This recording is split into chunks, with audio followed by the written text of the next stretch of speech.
Aloha, welcome back to Aina Bear Farm. Lucky and I are here to make a video on Christmas Eve 2019. It's a little bit different than a lot of the how-to kind of hands-on videos that we make often here on our channel. But I wanted to talk a little bit about philosophy and the permaculture principles today. So it's a couple days out of the solstice. We're wrapping up 2019. It's just kind of a good time to reflect and slow down and think about why we do the things that we do and what our goals are and where we're trying to get to. And so I just wanted to talk with you all as I get Lucky's claws out of me. Thank you, Lucky. Talk with you all about my background in philosophy. I have an undergrad degree in philosophy, something that I was always really interested in, kind of the big questions of why this, why that, and then how I got interested in permaculture and how I saw so much philosophical value in the permaculture principles, and just want to talk a little bit about that today. In philosophy, I studied heavily ethics and social and political philosophy. Those were my areas of interest. I was just so fascinated with why people act the way they do towards one another, what shapes their beliefs about how to organize themselves politically and just in a community, and how people have discussions, disagreements, arguments about all of those different things. And so certainly in the US in 2019, we're at a point where people are very entrenched on their disagreements about ethics, about culture, about politics. People are certainly lumping themselves into camps, lobbing a lot of disagreements and insults back and forth, and have very entrenched views about their beliefs. I don't even remember the last time I saw someone say, you know what, I used to think this way, and someone painted a picture for me that was different, and I see the value of what they're saying, so I'm going to change my view. It just doesn't seem to happen anymore. People just seem to dig in further and further and further and get more defensive and aggravated the more that people argue. So I thought I would talk a little bit about how I think permaculture principles have kind of the ability to overcome some of that impasse. And where it started for me was that when I was studying philosophy, I became really interested in pragmatism, which generally is the idea that ideas in general have value if they're useful to us. That's the way we evaluate how good an idea is how useful is it. And you can evaluate how useful something is for yourself, a community, a government.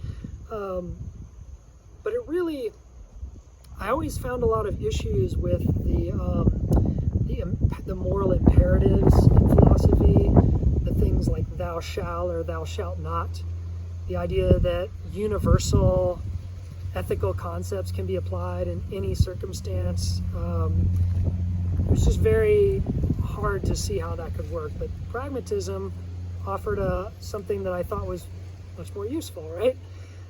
Practical way to apply an idea to your everyday decisions and actions. And I think that's exactly what the permaculture principles do. They give us some action items that we can go out and apply in our lives, whether it be on your property, your farm, in your workplace, in your social activism, and the way you interact with your community, with your religion, like whatever it is. They give us these practical applications that I think are actually very valuable. And so in general, I think that's one of the best things about permaculture. Again, when we see people entrenched in their camps arguing back and forth, we don't see a lot of persuasion, we don't see a lot of movement.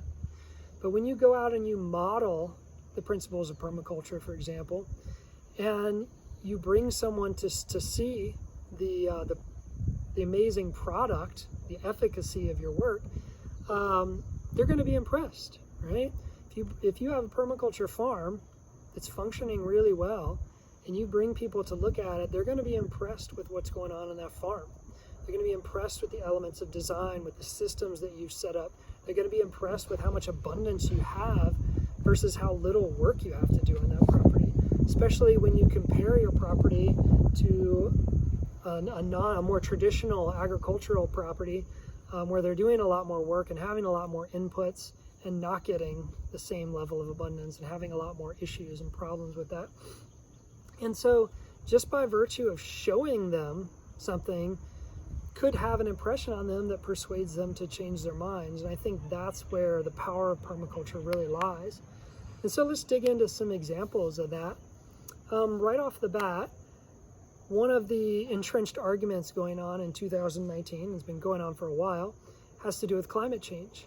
And so you have folks that are more or less in these two camps of saying climate change doesn't exist on the one hand, and this is a group of people who they are not basing that on scientific evidence. They're basing it on their large system beliefs about the way the planet works and the way human systems work.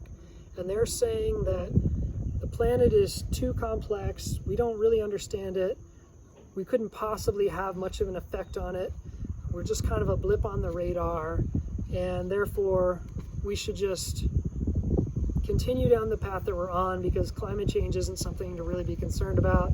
There's going to be these ups and downs, but we're just people. We're not going to destroy the planet. Now, within that camp that says that climate change does not exist, there's a disingenuous group of people who actually do see the merit of the scientific evidence, but they suppress it because they're making money off of fossil fuel products or whatever it is. Something that flies in the face of climate change science. But let's just for now say that there is an honest group of people in that camp who think that climate change does not exist. Now, in the climate change camp, people who think that it does exist, they are using scientific data. That's their set of evidence.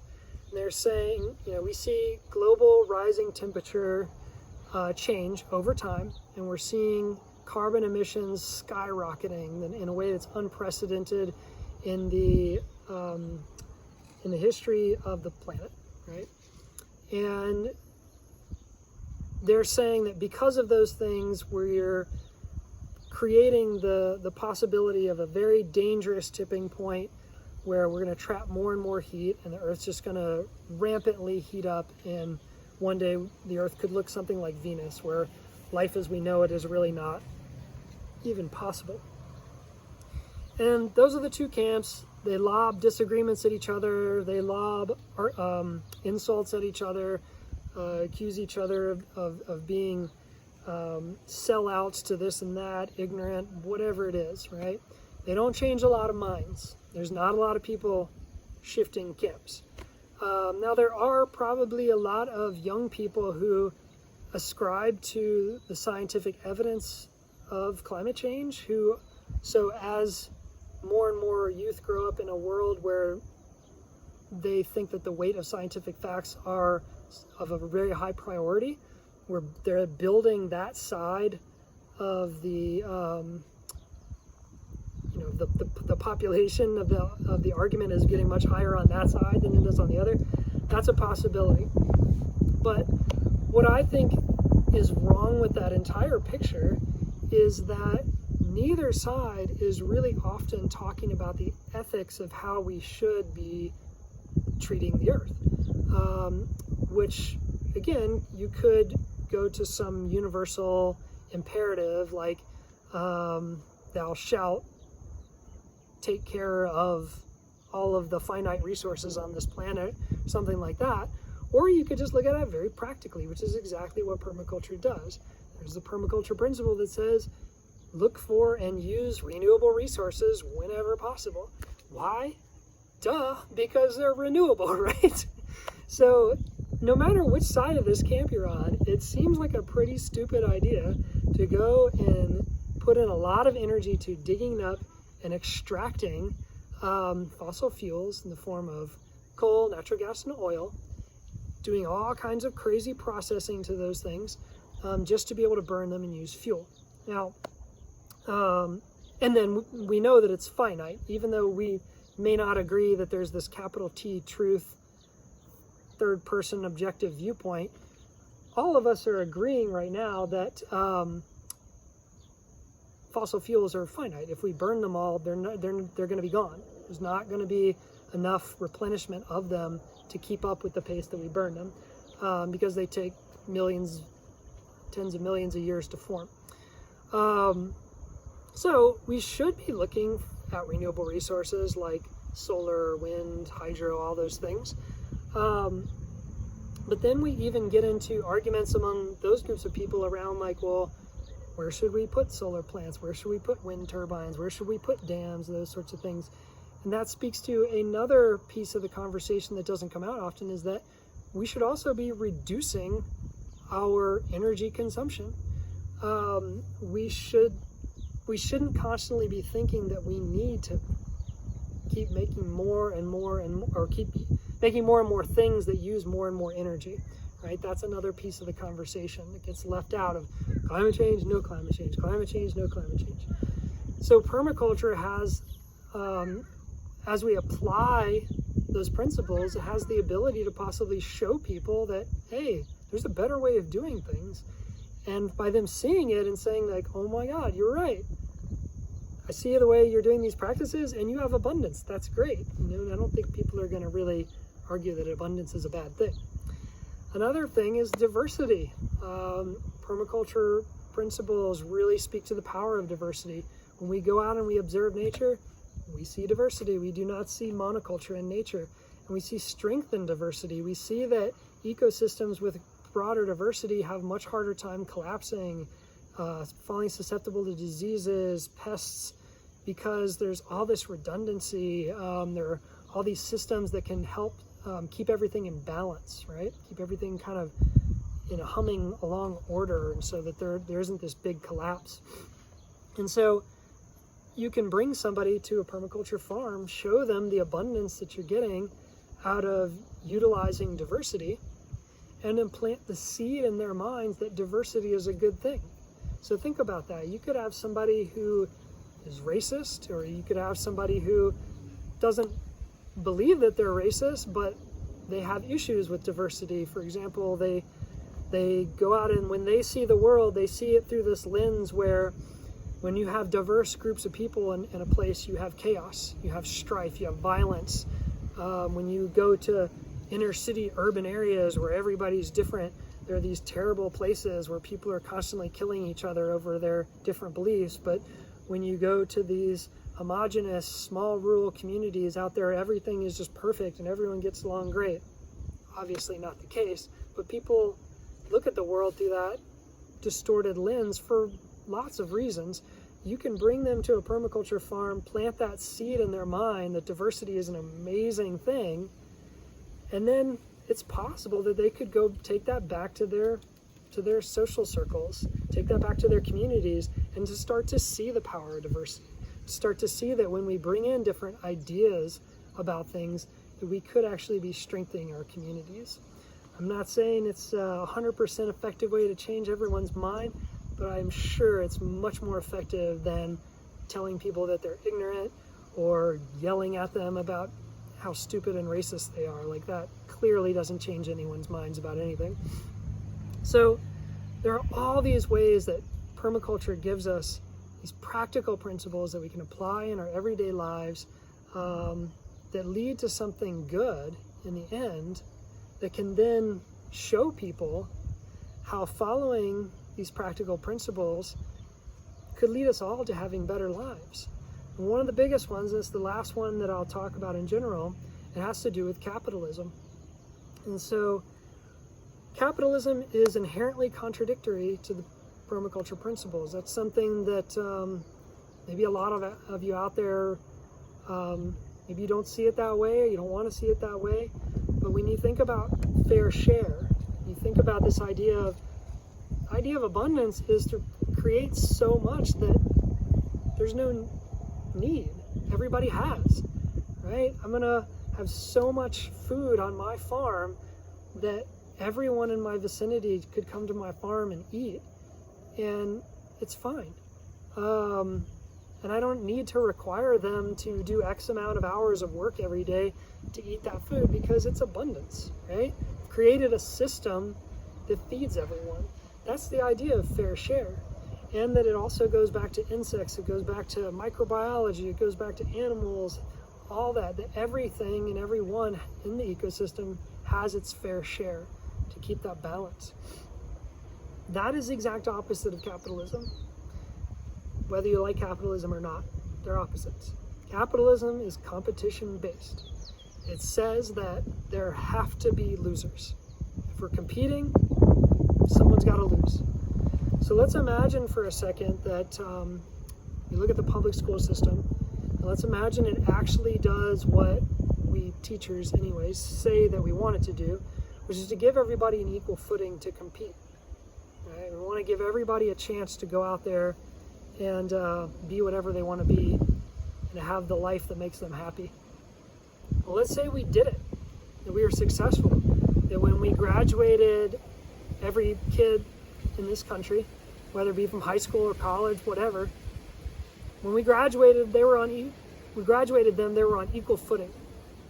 Capitalism would then still require them to stratify. It would have some other mechanism in place that requires them to compete, so that some people get a lot, some people get very little, and then there's shades of gray in between. Now, we also know in 2019, whether you think capitalism is good or that it's bad, or that it is good but it needs to be tempered, whatever your beliefs are, we can all agree that the wealth is being concentrated at the top. People are gathering enormous amounts of wealth in a very small percentage of the population. And we can all agree that that's a huge problem, right? We don't have a lot of mechanisms in place to stop that. Well, that's because that's what we set it up to do. We set it up as a competition so that people would just keep taking, and that there was no limit to it. So you could say, oh yeah, well, let's put some limits into it, but then you're actually kind of deconstructing what capitalism is. And I'm not trying to attach any specific value or devaluing of capitalism at the moment. I'm just trying to look at it from a practical standpoint, that if it's a competition-based system, then people have to lose. And that is not what fair share is. That's not what permaculture is based on.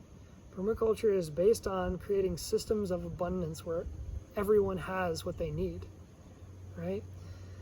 And again, you may be able to convince people who just have a very narrow focus, who believe that competition is the only way to do things, who believe that the United States is the greatest country in the world because we have capitalism, all kinds of beliefs like that, that, again, I'm not saying they're good or bad beliefs, but they're very narrow-minded beliefs. They keep us on this very narrow focus of how we could organize ourselves socially and culturally. It's this very small, sort of singular point concept that says we've got to compete with each other. We've got to push some people down, and we've got to allow others to elevate upwards indefinitely, right? And we don't even need to go into all the other mechanisms that influence who starts lower and who starts higher, and how warped all that stuff is, and corporate welfare and all that type of stuff. There's a million other videos on YouTube about that type of stuff. But just to think about how permaculture can provide some resolution to that, can provide a different picture, and can provide it in a way that isn't so combative as sitting across the table from someone and accusing them of being stupid for supporting capitalism or not supporting it, or just not seeing a bigger picture. So just some thoughts. Thank you for listening. And I just want to wish everybody out there happy holidays, a fantastic new year in 2020. Can't believe it's 2020. If you have any comments, some thoughts, if this kind of inspires any thinking and conversation, throw it in the comments section. Hopefully you were listening to the point where you know I'm not going to go back and forth with you about any disagreements. That was kind of the whole point of this. So don't expect me to enter in an argumentative dialogue in the comments section, but just to think about the power of permaculture principles and the power that you have modeling those principles to others to affect change in the world. So go out there and do it. And yeah, thanks again for listening. I hope you all have a great year. We'll see you again here next time at Eine Bear Farm.